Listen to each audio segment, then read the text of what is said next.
want to lose weight because you want to look good, you want to fit into clothes you used to fit into or clothes that you dream of fitting into.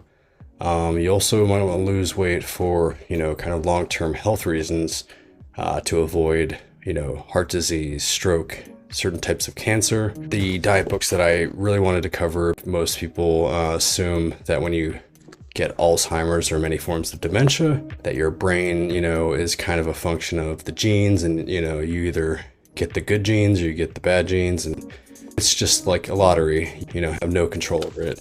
Based on this doctor right here, Dr. Martha Clare Morris was the first to put together a peer-reviewed, randomized, controlled trial of patients. They're able to determine that diet does matter. It's quite powerful, actually. I think you're able to extend your quality of life, your cognitive function, your mobility, what you take for granted probably now if you're not already, kind of in the years of decline.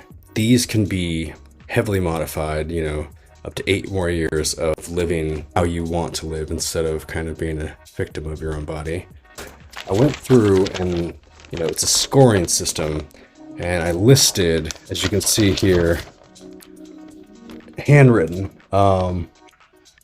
foods I love, FIL, right? So I listed all these, and what I have behind me here is the Mind Diet, and I've kind of quickly gone over kind of a first draft of the foods that, in and of themselves, not adding any kind of, cooking method with spices, with adding oils. These are the foods from the list that I can say without a doubt I would, I'd be willing to eat just raw as they are, right?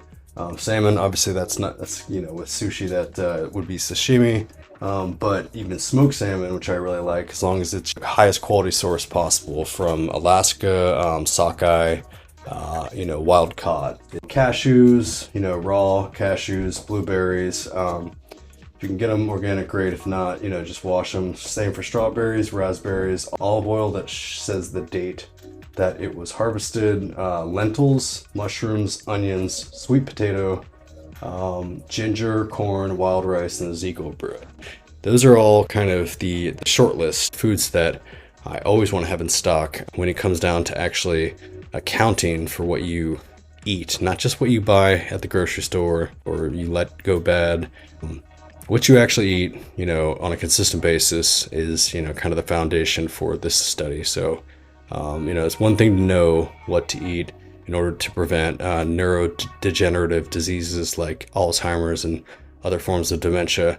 But it's a whole nother thing to actually apply it in any given day, let alone for, decades. So, yeah, will be in the next video.